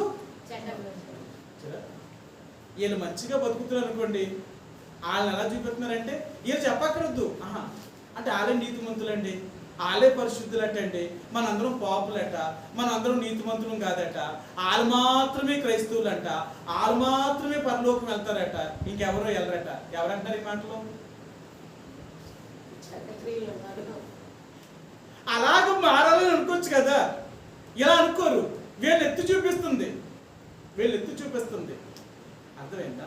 లోకం నేను ఎందుకు ఎత్తి చూపిస్తుంది అంటే నీ ప్రవర్తన వాళ్ళలాగా లేదు కాబట్టి, వారిలాగా నువ్వు జీవిస్తా లేదు కాబట్టి వారు ఎప్పుడు నేను ఎత్తి చూపిస్తూనే ఉంటారు. వారి క్రియలు చెడ్డవి, నీ క్రియలు మంచివి. అందుకే లోకం ఎప్పుడు కూడా మంచి వారినే ద్వేషిస్తుందండి, వాళ్ళ క్రియలు చెడ్డవు కాబట్టి. సరే, ఇప్పుడు యేసు ప్రభువారిని కూడా అలాగే ద్వేషించిందట. సరే, మీకు ఆ మాట చూపిస్తాను. యోహాను సువార్త 3వ అధ్యాయము. యోహాను సువార్త 3వ అధ్యాయము 19-20 వచనాలండి. 19-20 వచనాలు. ఆ తీర్పు ఇది, వెలుగు లోకములోనికి వచ్చిన గాని తమ క్రియలు చెడ్డవైనందున మనుషులు వెలుగుని ప్రేమింపక చీకటినే ప్రేమించిరి. దుష్కార్యములు చేయి ప్రతి వాడును వెలుగును ద్వేషించును, తన క్రియలు దుష్క్రియలుగా కనబడుకున్నట్లు వెలుగునొద్దకు రాడు. అందుకంటే తప్పు చేసేవాళ్ళు ఎప్పుడు కూడా ఎక్కడికి రారట? మంచి దగ్గర రారు, సభలోనికి రారట. ఎందుకంటే వాళ్ళు తప్పు అని తెలుసు. మనం వెళ్తే మన తప్పును ప్రూవ్ చేస్తారని కూడా తెలుసు, అందుకని వాళ్ళు రారు. అదే చెప్తున్నాడు. నన్ను ఎందుకు లోకం ద్వేషించిందంటే నేను చేసే క్రియలు మంచివి, వాళ్ళు చేసే క్రియలు చెడ్డవి. నేను మంచి క్రియలు చేస్తున్నాను కాబట్టి వారికి నేను శత్రువుని అయ్యాను. లోకం ఎప్పుడు కూడా మంచి క్రియలు చేసే వారికే శత్రుత్వం, మంచి క్రియలు చేయకపోతే శత్రుత్వం లేదు. అందుకని ఈరోజు క్రైస్తవుల యొక్క బోధంతా ఎలాగుందో తెలుసా? ఇలాగే ఉన్నారండి. అంటే ఎలా ఉందో తెలుసా? ఇది లోకంలో చెప్తారు, కర్రెరకూడదు పాము చావకూడదండి. కర్రెరకూడదు పాము చావకూడదు అంటే ఎలా ఉంటుంది? అలాగే ఉంటుంది అనమాట. అంటే కరవకపోతేనంట పాము కోపం అంట, కరిస్తేనేమో కప్ప కోపం అంట. ఇప్పుడు పాము కప్పను పట్టుకోవాలంటే ఏం చేయాలా? దాన్ని దాన్ని కాట వేయాలి, తప్పదు. ఇంకా మరి కాట వేస్తానంటే కప్ప ఊరుకుంటుందా? అది ఊరుకోదట. ఇది అలా ఉంటుంది, చూసారా? నిజమేనండి, లోకం ఎప్పుడు కూడా అలాగే ఉంది. ఈరోజు మరలా దేవుడు అంటున్నాడు. అందుకని క్రైస్తత్వం ఏమైపోయిందో తెలుసా? ఎందుకు వచ్చిందిరా? వాళ్ళతో మనకి ఎందుకు గొడవ? వాళ్ళకు అనుకూలంగా మనం మారిపోతే లేదా? వాళ్ళకు అనుకూలంగా చెప్తే పోలేదా? మనకు ఎందుకు వచ్చింది గొడవ? అందుకని ఈనాడు బోధంతో ఏమైపోతే తెలుసా? మనం చెప్పడం వరకేనండి. వాళ్ళు ఏమైపోతే మనకేంటి, వాళ్ళు ఏం చేసుకుంటే మనకేంటి, అది వాళ్ళకి దేవుడు కదా, వాళ్ళకి దేవుడు కదా. మరి నువ్వెందుకు? ఇంకా దేవుడు మనల్ని ఎందుకు పెట్టాడట? దేవుడికి మనకి అంటే మనుషులకి మధ్యలో ఒక వ్యక్తిని పెట్టాడట దేవుడు. వీళ్ళే క్రీస్తు యేసు యొక్క రాయుబారులు. సరేనా? సరే, చూపిస్తాను. కొరింథీయులకు రాసిన మొదటి పత్రిక. ఇక్కడ అపొస్తలుడు పౌలు అంటాడు, సహోదరులారా మేము క్రీస్తు యేసు యొక్క రాయుబారులమై ఉన్నాము అంటాడు ఆయన. సరే, మీకు ఆ మాట చూపిస్తాను. కొరింథీయులకు రాసిన, క్షమించండి, రెండవ పత్రిక 5వ అధ్యాయము. కొరింథీయులకు రాసిన 2వ పత్రిక 5వ అధ్యాయము 20వ వచనం. కావున దేవుడు మా ద్వారా వేడుకున్నట్టు మేము క్రీస్తుకు రాయుబారులమై దేవునితో సమాధాన పడుడని క్రీస్తు పక్షముగా మిమ్మల్ని బ్రతిమాలుకొనుచున్నాము. రాయుబారి. ఈ రాయుబారి ఏం చేయాలా? మధ్యవర్తి అంటే ఏం చేయాలా? సమాధాన పరచాలి. ఈయన బాధ్యత. నేను చెప్పానండి, వాళ్ళు ఇంటే అంటారు, వినకపోతే నా పని అయిపోయింది అంటాడా? అలాగైతే నువ్వు రాయబారి ఎలాగవుతావు? నువ్వు చెప్పావు అంటే వాళ్ళిద్దరికీ సమాధానం నువ్వు చేయాలా, వారు రాయబారి అంటే. సరే, అందుకే నువ్వు ఆయన చెప్పారు. చాలా మీకు అందరికీ తెలిసిందే, ఈరోజు అందరికీ చాలా విషయాలు తెలుస్తున్నాయి కదా. ఎందుకంటే అందరూ గ్రూపులో పెడుతున్నారు. యుద్ధం చేసేవాడి కంటే యుద్ధం ఆపేవాడే గొప్పవాడే. యుద్ధం చేసేవాడు గొప్పవాడా, యుద్ధాన్ని ఆపేవాడు గొప్పవాడంటే యుద్ధాన్ని ఆపేవాడు గొప్పవాడంట. యుద్ధం చేసేటప్పుడు ఆడు యుద్ధంలో జయం పొందుతాడు, కానీ ఎన్నో ప్రాణాలు పోతాయి. అందుకని యుద్ధం చేసే కంటే యుద్ధాన్ని ఆపగలిగిన వాడే రాయుబారి. అందుకని రాజ్యాల్లో యుద్ధాన్ని ఆపగలిగిన వాడే గొప్పవాడు అన్నమాట, సమాధాన పరిచేవాడు. దేవునికి మానవుడికి మధ్య ఉన్న ఈ వైరాన్ని తీసివేసి దేవుడితో వీరిని సమాధానపరచడానికి వచ్చాడు. అందుకని యేసుప్రభు అంటాడు, నేను ఎవరిని అంటే నేను సమాధానకారకుణ్ణి. అంతేనా? మన యేసుప్రభు వారు ఎవరట? ఆయన పేరులో ఒక పేరు ఉంది, సమాధానకర్త, అధిపతి అని ఆయనకి పేరు పెట్టబడింది. సమాధానకర్త, ఆయన సమాధానపరిచేవాడు. ఆ బాధ్యతను ఆయన దాసులైన వారికి అప్పగించాడు. ఈరోజు దేవుడు పనిచేసే వారందరూ కూడా ఈ రాయబారులు, క్రీస్తు పక్షముగా దేవుని యొక్క ప్రజలను దేవుడితో అనుసంధానం చేసేవారు, కలిపేవారు. అందుకనే వీరు క్రీస్తు యేసు యొక్క రాయబారులుగా చేయబడుతున్నారు. కాబట్టి ఈ రోజున యేసు ప్రభువారు నీకు నాకు జ్ఞాపకం చేసేది ఏంటంటే, ఏ బోధ నిజమైంది, ఏ బోధ యథార్థమైనదంటే, ఈరోజు మనుషులు ఎక్కడ ఎక్కువ ఉంటారో అదే నిజమైన బోధ అంటున్నారు. చూడండి అక్కడ జనాలు ఎలా ఉన్నారు, అక్కడ ఉన్నాడంటే దేవుడు చూడండి ఎంతమంది వస్తున్నారు అంటారు. లేదండి, నిజంగా ఉన్నది ఉన్నట్లుగా బోధించే చోట మనుషులు ఉండలేరు. వాళ్ళు ఎవరుంటారు తెలుసు? జీవము కలిగిన వారు మాత్రమే ఉంటారు. అందుకంటాడు దేవుని బిడ్డలకు ఒక పేరు పెట్టాడు ఆయన, సజీవమైన జీవము కలిగిన రాళ్ళవి, ప్రాణముతో ఉన్న రాళ్ళవి కదా. పేతురు రాసిన మొదటి పత్రిక 4వ అధ్యాయంలో దేవుడు మనల్ని ఎలా చేశాడు అనే విషయాన్ని చెప్తూ ఆయన అంటాడు. 2వ అధ్యాయం, క్షమించండి, పేతురు రాసిన మొదటి పత్రిక 2వ అధ్యాయము 5వ వచనం అండి, క్షమించండి 4వ వచనంలో ఉందా మాట, 4, 5 వచనాల్లో కూడా ఉంది. మనుషుల చేత విసర్జించబడినను దేవుని దృష్టికి ఏర్పరచబడినదియు అమూల్యమును సజీవమునైన రాయగు ప్రభువునొద్దకు వచ్చిన వారై యేసు క్రీస్తు ద్వారా దేవునికి అనుకూలములకు ఆత్మ సంబంధమైన బలులను అర్పించుటకు పరిశుద్ధ యాజకులుగా ఉండినట్లు మీరును సజీవమైన రాళ్ల వలె ఉండి ఆత్మ సంబంధమైన మందిరముగా కట్టబడుచున్నారు. సజీవమైన రాయి, ఇక్కడ జీవము కలిగిన వారు. అందుకనే దేవుని మందిరానికి వచ్చినప్పుడల్లా నీలో కదలిక ఏర్పడుతూ ఉంటుంది. కదలడం మొదలు పెట్టావనుకోండి, నువ్వు బ్రతుకుతావు. అంతేనా? కోమాలో ఉన్న వ్యక్తి ఎలా ఉంటాడు? కదలడు. ఎలా పడుకున్నాడో అలాగే ఉండిపోతాడు. అవునా? అందుకనే వాళ్ళకి ఎంతంత పెద్ద గాయాలు అయిపోతాయి తెలుసా? చాలా పెద్ద గాయాలు. మీకు తెలిసి ఒక శ్రీహరిని చూడడానికి వెళ్ళాను అన్నమాట. వెళితే అరికాళ్ళు మడాల దగ్గర ఎంతంత గాయాలు అయిపోయాయి. మొత్తం మడమంతా 2 కాళ్ళు మడలా అయిపోయానమాట. అదే కాదు, వెనక వైపు పడుకొని ఉండిపోవడం వల్ల సీటు మొత్తం కుళ్ళిపోయిందనమాట. ఎంత అయిపోయిందో తెలుసా? ఎంత పెంచాలు ఊడిపోయిందనమాట. గొయ్యడిపోయింది మొత్తం అంతా. నేను చూసి భయపడిపోయాను. ఏంటమ్మా ఇలాగ అయిపోయేదాకా మీరేం చేస్తున్నారంటే, బాబు వాడు కథలు లేకుండా అలాగే పడుకుండడం వల్ల 6 రోజులు, అంటే ఆపరేషన్ చేసిన తర్వాత కథలు లేదు, దానివల్ల ఫుడ్ అయిపోయి ఎంత గాయం అయిపోయింది. నేనేం చేయగలను తల్లి ఎంతో ఏడ్చాను. ఆ గాయం విరిగిపోయిన దానికంటే గాయాన్ని మానడానికి బోల్డ్ డబ్బు ఖర్చు పెట్టేశారు. ఎందుకంటే కదలన్న వ్యక్తి, కోమాలో ఉన్న వ్యక్తి అలా కదలకుండా ఉండిపోయాడంటే దేనికి స్పందించడం వాడు. అందుకని అంటారు కోమాలో ఉన్న వ్యక్తికి ఏ వైద్యం కూడా చేయదు. వాళ్ళు అదే అంటారు, కోమాలో నుంచి బయటకు వస్తే బ్రతికించగలం. ఆ ఊపిరి ఉంది కాబట్టి ఆహారం తింటాలి, ఎందుకంటే సెలైన్ పంపిస్తాం.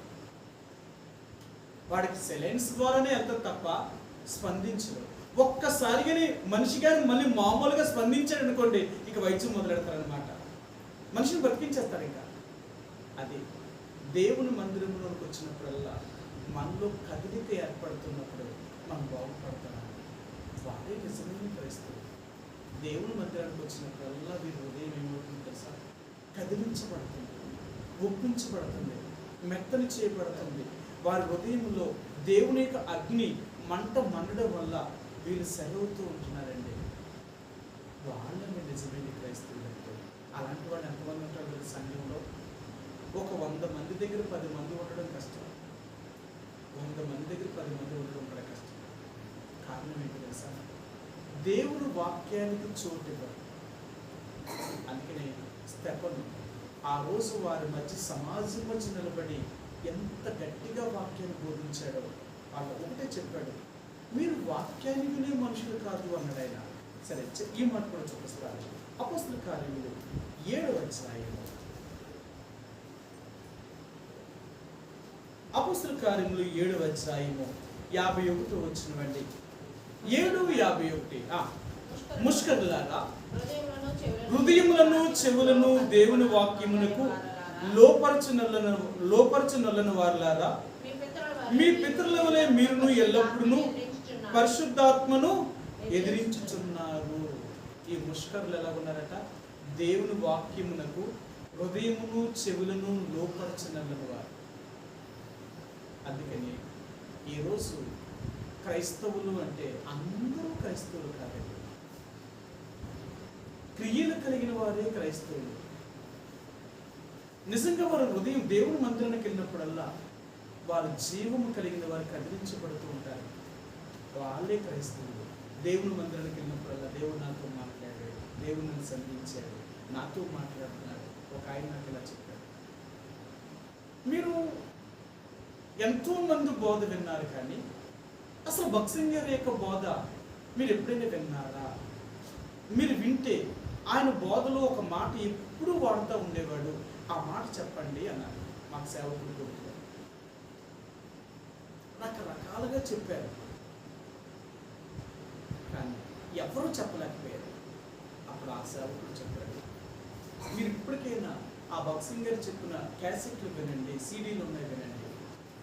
ఆయన ఎక్కడ ఏది బోధించినా సరే మొట్టమొదటి ఏం చెప్పాడంటే, దేవుడు నాకు ఈరోజు ఇలాగ మాట్లాడమన్నాడు, నాకు దేవుడు ఈరోజు నాతో ఇలా చెప్పాడు అలా చెప్పాడు. అందుకని ఆయన వాక్యం చెప్పినప్పుడట కొన్ని వేల మంది మారేవారు. ఎందుకంటే నాకు దేవుడు ఈరోజు నాకు ఇలా చెప్పమన్నాడు, ఇలా చెప్పమన్నాడు దేవుడు అన్నాడు. అంతేకాని దేవుడు ఇలా రాశాడు, దేవుడు అక్కడ పలానా చోట ఇలా చెప్పాడు, దేవుడు ఇలా రాశాడు ఆయన ఎప్పుడు అలా వాడదు. నాకు దేవుడు ఇలా చెప్పమన్నాడు. ఆయన బోధ జీవము కలిగిన బోధ. అందుకని ఆ జీవము కలిగిన బోధ అనేక వేల మందిని జీవాన్ని పుట్టించింది. కానీ ఈ రోజు లేదండి. అలాంటి జీవము కలిగిన బోధ లేకపోవడం వల్లే చెప్పేవాళ్ళు మృతమైపోయారు, వినేవాళ్ళు చచ్చిపోయారు. అందుకనే దేవుని వాక్యము చెప్పేవాడిలోనే పనిచేస్తా లేదు, వినేవాడిలోనే పనిచేస్తా లేదు. అలాగే మనం ఉంటాం. దేవుడి దగ్గర మనం నిజంగా ఏదైతే వింటున్నామో దాన్ని నిజంగా మనం అన్వయించుకోవాల్సిన వారు. మేము ఏదైనా చెప్పాలి అంటే కొన్ని గంటల సేపు దేవుడి దగ్గర కనపడతాం. ప్రభా ఏం చెప్పాలి, ఏం చెప్పాలి? బైబిల్లోనే నిజమే, బైబిల్ పాఠమే మేము ఇది చదువుతున్నాం, కానీ ఇందులో ఏం చెప్పాలి, ఇందులో ఏం చెప్పాలి? అందుకనే మనుషుల వల్ల జరుగుతున్న పరిచయం ఏంటి, దేవుని వల్ల జరుగుతున్న పరిచయం ఏంటి? దేవుడి దగ్గర జరిగే పరిచయం ఎలా ఉంటుంది, మనుషులు చేసే పరిచయం ఎలా ఉంటుంది? ఈ రెండింటికి భేదం తెలుసుకోలేని పరిస్థితిలో ఉన్నారు ఈ మన క్రైస్తవులు. ఏది తప్పుడు బోధో, ఏది నిజమైన బోధో తెలుస్తలేదంటే ఎందుకు తెలియదు? నీలో జీవం ఉంటే నీకు తెలియదా ఎవరు జీవం కలిగిన వారు, ఎవరు జీవం లేని వారు? నువ్వు చచ్చిపోయి ఉంటే నువ్వు తెలుసుకోలేవు. అందుకని అంటాడు, మృతమైన వారికి తెలియదండి, బ్రతుకున్న వారికి తెలుస్తుంది. అందుకని అంటాము, మేము చూడగానే కొన్ని విషయాలు ఎందుకు చెప్తాము అంటే అది తప్పు, ఇది కాదు, ఇది ఇది అది మేము ఎందుకు చెప్తామంటే ఇది దైవపాలన. నీలో జీవం ఉంటే వెంటనే నేను స్పందిస్తాను.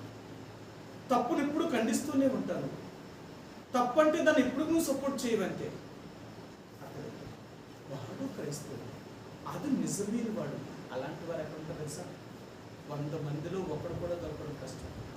100 మందిలో ఒకడు కూడా దొరకడం కష్టం. కారణం ఏంటో తెలుసా? అందరూ అబద్ధాన్ని నమ్ముతున్నారు. ఉదయం మేము బైబిల్ చదువుతుంటే సంఖ్యాకాండంలో 13వ అధ్యాయం 14వ అధ్యాయానికి వచ్చామన్నమాట. వచ్చినప్పుడు ఇశ్రాయేలు ప్రజలకు దేవుడు ఎలా చెప్పాడట? ఏం చెప్పాడంటే, యెహోవా మోషేతో ఇలాగూ సెలవిచ్చాను అన్నాడు. ఏంటంటే, మోషే, ఇశ్రాయేలు ప్రజల్లో 12 గోత్రాల్లో నుంచి 12 మంది మనుషుల్ని ఏర్పరచుకొని కనాను దేశానికి వేగు చూడడానికి ఈ 12 పంపించు. ఈ 12 కనాను దేశంకి వెళ్ళి వేగు చూసి ఆ దేశం ఎలాగుంది, అక్కడున్న పద్ధతులు ఎలాగున్నాయి, అక్కడున్న మనుషులు ఎలాగున్నారు, ఇవన్నీ చూసి దాని సమాచారం తీసుకురావాలి అని ఈ 12 మందిని పంపమన్నాడు దేవుడు. సరే, ఈ 12 మందిని దేవుడు పంపమన్నాడు కాబట్టి మోషే ఏం చేశాడంటే 12 గోత్రాల్లో నుంచి 12 మంది మనుషుల్ని ఏర్పరిచి, అందులో యెహోషువ కూడా, యెఫున్నె కుమారుడైన కాలేబు కూడా, ఈ 12 వీళ్ళిద్దరు కూడా ఉన్నారు. వీళ్ళు 12 మందిని జత చేసి కనాను దేశానికి వీళ్ళు వెళ్ళారు. కనాను రోజులకి వెళ్ళిన తర్వాత 40 రోజులు ఆ దేశాన్ని సంచరించారు. వెళ్ళారు, ఆ దేశం చూశారు, అక్కడున్న పళ్ళు తీసుకొచ్చారు, అక్కడున్న పరిస్థితులన్నీ చూసి మోషే దగ్గరికి వచ్చి ఇప్పుడు చెప్తున్నారు, అయ్యా దేశం మంచిది, కానీ అక్కడున్న పరిస్థితులన్నీ కూడా బాగానే ఉన్నాయి, కానీ అక్కడున్న మనుషులు మాత్రం మంచివారు. అక్కడున్న మనుషులు ఎలాంటి వారంటే ఉన్నత దేహులు, చాలా ఎత్తరైన మనుషులు, అంతేకాదు చాలా బలవంతులు. వాళ్ళ దగ్గరికి మేము పోల్చుకుంటే వాళ్ళ దృష్టిలో మేము మిడతల్లాగా ఉన్నాం, అంతంత పెద్ద మనుషులు వాళ్ళు. సరే, మేము పోల్చుకోవడమే కాదు, వాళ్ళ దృష్టిలో కూడా మేము మిడతల్లాగే కనబడుతున్నాం. అక్కడ కానీ వెళ్ళేమా ఆ మనుషులు మన ప్రాణంతోనే మింగేస్తారు. కాబట్టి ఆ కనాను దేశంలోకి మనం వెళ్ళలేము, అక్కడున్న మనుషులు ఎలాగున్నారు అని 10 మంది చెప్పారు. 12 మందిలో 10 మంది చెప్పారు. కానీ ఇద్దరు మాత్రం ఏమంటున్నారంటే, లేదు వీళ్ళు అబద్ధం చెప్తున్నారు, అక్కడ మేము చూసాము. ఏంటి అంటే, ఆ అనాకీలు అనేవారు లేక ఆ 7 జాతుల వారు ఇప్పటికే భయపడుతున్నారు. ఎలా భయపడుతున్నారు అంటే వారి నీడను చూసి వారు భయపడుతున్నారు.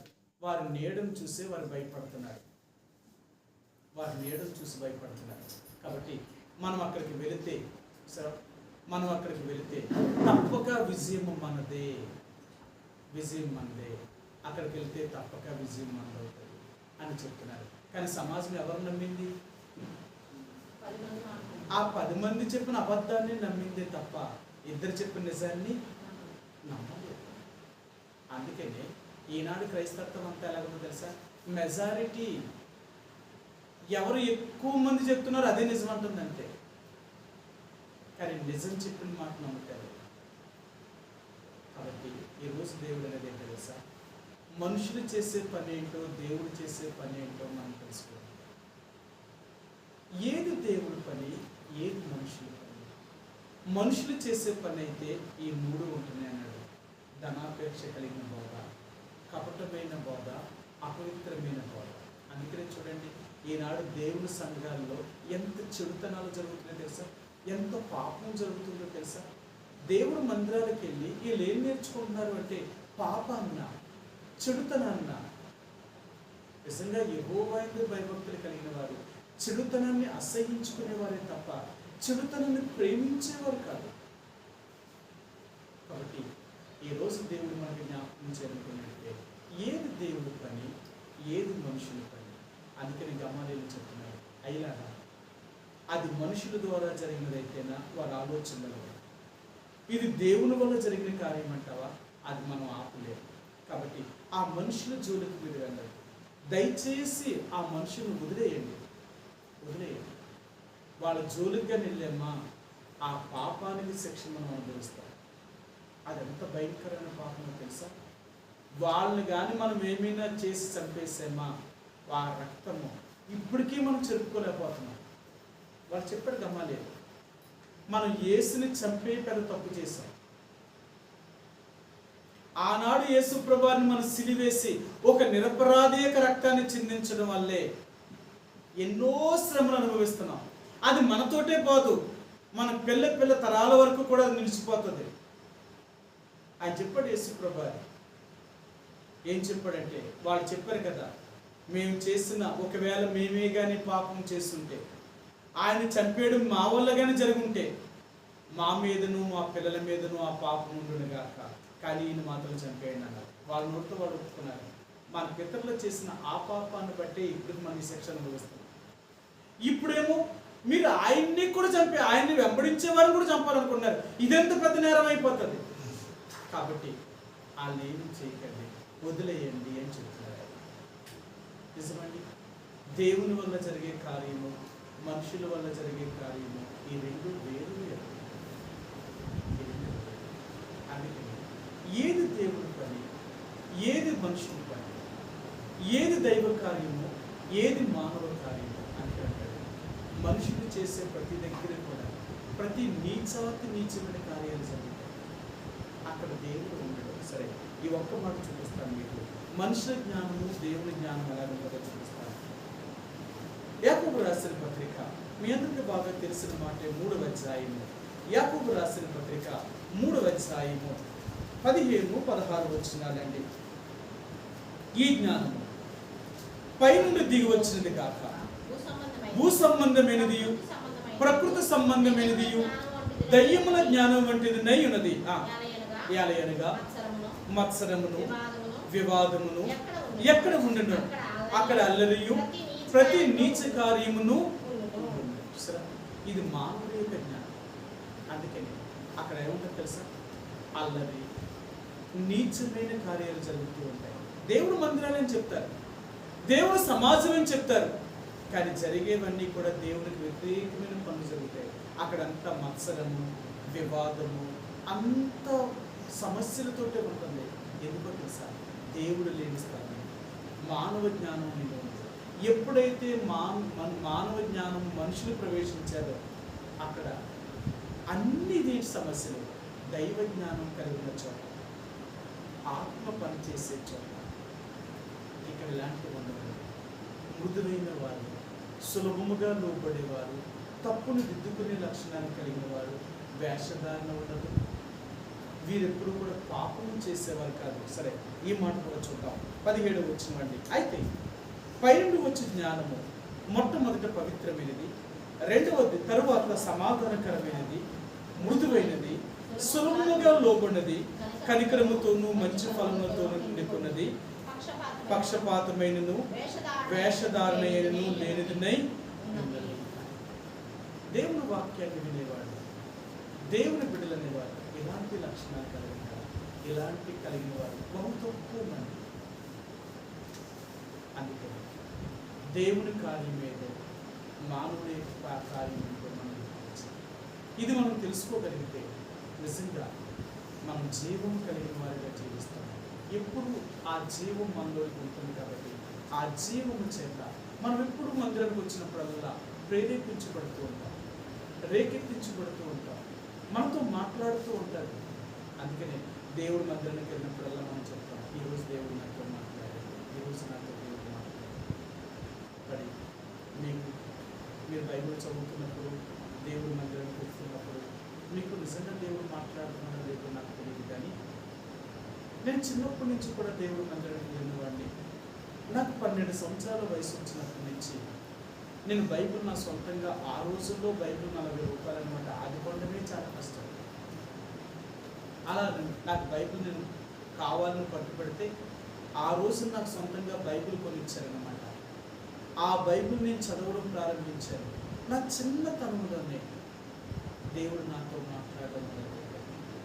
నేను సేవ కొరికే దేవుని అనిపించినప్పుడు దేవుడు నాకు ఎప్పుడు ఎలా మాట్లాడాడో అన్ని బైబిల్లో రాసుకునేవాడిని.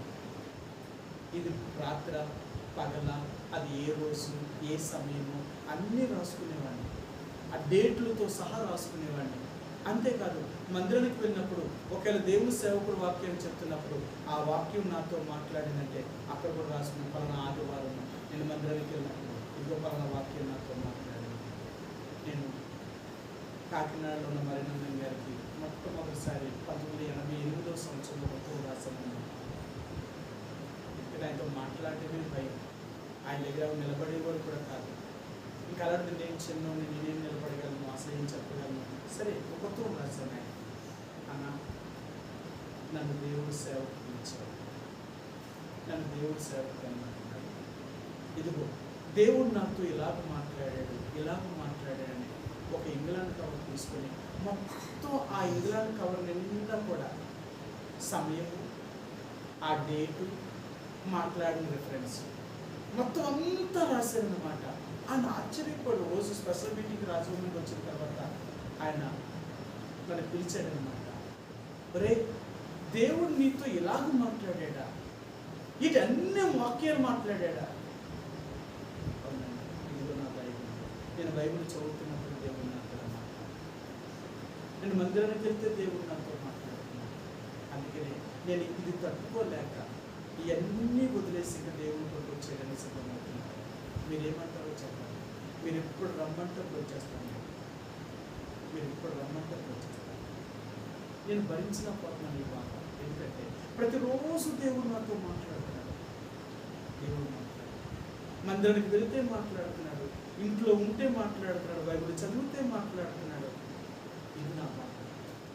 నిజమండి, మన దేవుడు మాట్లాడేవాడు. మనలో జీవం ఉందా, నీతో మాట్లాడుతుంది. నేను ప్రతిరోజు బైబిల్ చదువుతున్నాను, అలా చదువుతాను. దేవుడు ప్రతిరోజు నాతో మాట్లాడతాడు అన్నమాట.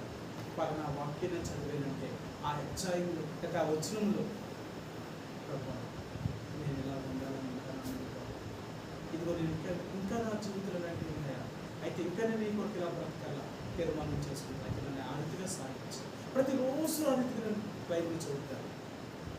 అందుకని మనం బైబిల్ చదువుతున్నామంటే ఎవరి కోసం చదువుతున్నాం, ఎవరో మనల్ని అడుగుతారని. నాతో దేవుడు నాతో మాట్లాడాలంటే నేను ఆ బ్రహ్మాన్ని చదువుతాను. కాబట్టి దేవుడు మాటలు విన్నప్పుడు, దేవుని వాక్యాన్ని చదివినప్పుడు దేవుడు నీతో ఆయన మాట విన్నప్పుడు నీ జీవితంలో ఒక కదలిక, ఒక మార్పు అనేది కలుగుతూ ఉంటుంది అన్నమాట. అది జీవం కలిగిన వారు చేసే పని. జీవం లేని వారైతే ఆ పని చేయలేరు. కాబట్టి ఈ రాత్రికాల సమయంలో దేవుని యొక్క బిడ్డలుగా మనలో ఆ జీవం ఉందా, మనలోగా ఆ జీవం ఉంటే ఆ జీవం లోకానికి వెలిగిస్తుంది. మనలో జీవం లేదా ఆ జీవం లోకానికి వెలిగదు. మనం చీకటిలో ఉంటాం, మనతో ఉన్న వారిని కూడా చీకటిలోనే ఉంచుతాం. బయట అంటారు కదా, మీ అందరికీ తెలుసు, దీపం వెలిగించి అది కొంచెం కింద కానీ మంచము కింద కానీ పెట్టరు. ఇంటి నుండి వారందరికీ వెలిగించడానికి దీపస్తంభం మీదనే పెడతారు. అలా నీలో ఉన్న వెలుగు నీ కుటుంబాన్ని వెలిగించగలుగుతుందా? నీలోనే చీకటి ఉంటే నువ్వెవరు వెలిగిస్తావు? నీలో నిజంగా వెలుగుంటే నీ వెలుగు చేత అనేకులు చీకటిలో నుంచి బయటికి తీసుకురాలి. అందుకని ఆ జీవము ఎవరిలో అయితే ఉంటుందో ఆ జీవమే మనుషులకు వెలుగుగా మారగలుగుతుంది. కొన్ని రాత్రికాల సమయంలో మన నిజంగా దేవుని బిడ్డలుగా మనం ఉన్నామా? ఆ జీవం మనలో ఉందా? ఆ జీవము కలిగి ఉంటే మనం చరించుచున్నామా? దేవుని మందిరానికి వచ్చినప్పుడల్లా వింటున్నప్పుడు కానీ చదువుతున్నప్పుడు కానీ దేవుడు మనతో మాట్లాడుతున్నాడా? మనతో మాట్లాడుతుంటే మనం సరి చేసుకోవడానికి ఇష్టపడుతున్నామా? అలా మనం సరి చేసుకోవడానికి ఇష్టపడితే మనం నిజంగా చెడుతనాన్ని ఆశ్రయించుకుంటాం. మనం ఒక రోజుకి ఏమైపోతాం తెలుసు? పరిశుద్ధులుగా చేయబడతాం. పరిశుద్ధులుగా చేయబడతాం. ఎంత పరిశుద్ధులుగా అయిపోతుంది తెలుసా? నీలో ఇంకెవరో పాపాలను పట్టుకోలేదు. అంత పరిశుద్ధంగా చేయగలుగుతాడు. కాబట్టి ఆ రీతిగా నువ్వు నేను ఉండాలి అంటే దేవుని యొక్క మందిరానికి వచ్చినప్పుడు అలాంటి చలనం ఉండాలి అంటే జీవము కలిగిన వారిగా మనం బ్రతకాలి అంటే ఏది జీవము కలిగిందో, ఏది మనుషుల యొక్క పని, ఏది దేవుడి పని మనం గుర్తించాలి. అంటే ఇది దేవుడి వల్ల జరుగుతుందా, మనుషుల వల్ల జరుగుతుందా? ఎవరున్నారా? దేవుడు ఉన్నాడా, మనుషులు ఉన్నారా? మనుషులు ఉన్న చోటుకి వెళితే దేవుడు ఉన్నాడు, దేవుడు ఉన్న చోట ఏమో మనుషులు ఎందుకు తెలుసు? అది దహించు అర్థం. పాపం చేసేవారు దేవుడి దగ్గర ఉంటారు, మంచివారు మాత్రమే దేవుడి దగ్గర ఉంటారు. ఆయన తగినట్లుగా జీవించేవారు మాత్రం ఉండాలి. ఆ రీతిగా ఈ రాత్రి దేవుడు మనందరికీ సహాయం చేయగా ప్రార్థించుకుంటామండి. మా ప్రేమ కలిగిన పరలోకమందున మా తండ్రి, మా ప్రభువును నీ ప్రియ కుమారుడును మా రక్షకుడైన యేసు ప్రభువారి యొక్క పరిశుద్ధమైన ఘనమైన శ్రేష్టమైన నామములో ఈ రాత్రికాల సమయంలో ప్రభా బైబిల్ పట్టణం కొరికే మమ్మల్ని నీ ఇంటికి సమకూర్చారు. మీ వందనాలు ప్రభా. వాతావరణం అనలుపూర్తిగా ఉన్నప్పటికీ ప్రభా నీ బిడ్డలైన వారిని అందరినీ మీ సరికి తీసుకొచ్చినందుకు మీకు వందనములు స్తోత్రములు చెల్లించుకుంటున్నాను. ఈ రాత్రికాల సమయంలో అపోస్తలుల కార్యములు 5వ అధ్యాయము 38వ వచనంలో మరొకసారి మాతో మాట్లాడుతూ వచ్చారు. ఆనాడు గమాలీయులు ప్రభా మరి అపోస్తలుల పక్షంగా నిలబడి ఇది మనుషుల వల్ల కలిగిన పని, అది నిలబద్దు అని, ఒకవేళ దేవుని వల్ల జరిగిన పని అయితే దాన్ని మనం వ్యర్థము చేయజాలము అని, కాబట్టి ఆ మనుషులు ఏమి చేయదు వదిలిపెట్టండి అని గమాలీయులు చెప్పడం వల్ల కొన్ని ఆనాడు అపోస్తలులైన వారిని కొట్టి హింసించి వారిని గట్టిగా గద్దించి ఈ మీ నామమునికి బోధించకుండా ఉండాలని చెప్పారు. కానీ వారు వెళ్ళి ఇంటింటా తప్పక యేసే దేవుడిని ప్రకటిస్తూ వారిలో ఉన్న జీవము లోకానికి వెలుగును నింపింది. ప్రభా వారు ఎంత గొప్ప జీవాన్ని కలిగిన వారుగా ప్రపంచాన్ని మార్చగలిగిన శక్తిని వారికి మీరు అనుగ్రహించారు. ఈ రాత్రి మేము కూడా ఏది మానవుల యొక్క కాదు, మనుషుల యొక్క జ్ఞానము, ఏది దైవ జ్ఞానము, ఏది మనుషుల యొక్క బోధ, ఏది దేవుని బోధ, ఇవన్నీ మాకు ఈ రాత్రి మరలా వివరించారు. నిజమేంటండి, మనుషుల యొక్క బోధలో ఎప్పుడూ కూడా కపటము, వేషధారణ, ధనాపేక్షతో కూడిన బోధ, అపవిత్రమైన జీవితము ఇలాంటివి కలిగి ఉంటాయని జ్ఞాపకం చేశారు. అయితే నీ నిజమైన సంఘములో తండ్రి జీవము కలిగిన ఆ సజీవమైన రాళ్ళలో తండ్రి నీ ప్రజల ఎడల ఎలాంటి జీవం ఉంటుందో, వారు ఎంత పవిత్రమైన జీవితాన్ని జీవిస్తారు, ధనాపేక్ష కలిగిన వారిగా ఉండరని, ఎప్పుడూ కపటము వేషధారణతో ఉండరని, పైనుంచి వచ్చే జ్ఞానము మొట్టమొదట పవిత్రమైనదని, అది సమాధానకరమైనదని, మృదువైనది అని, సులభముగా లోబడేదని, పక్షపాతమైనను వేషధారణను లేనిది అని జ్ఞాపకం చేశారు. అటువంటి మీ ఆత్మ సంబంధమైన జ్ఞానము కలిగి ప్రభాత్మీయమైన జీవితాన్ని కొనసాగించేవారుగా నన్ను మమ్మల్ని సిద్ధపరచండి. ప్రభా ఎప్పుడు నీ వాక్యాన్ని విన్నా మా హృదయములు కదిలించబడేటట్లుగా సహాయం దయచేయండి.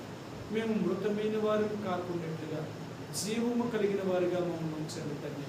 ఎందుకంటే నీ జీవం మాలో ఉన్నప్పుడల్లా, నీ వాక్యం చెప్పబడుతున్నప్పుడల్లా కదిలించబడుతూ మమ్మల్ని మేము సరి చేసుకునేవారు. అటువంటి కృపను మాకు అనుగ్రహించండి. వచ్చిన ప్రతి బిడ్డను కూడా అటు రీతిగా నన్ను మమ్మల్ని సిద్ధపరచమని మీ చేతులకు అప్పగించుకుంటున్నాను. ఈ రాత్రి నీ బిడ్డల కుటుంబాల్లో ఉన్న ప్రతి అవసరతను, ప్రతి అక్కరను తీర్చండి.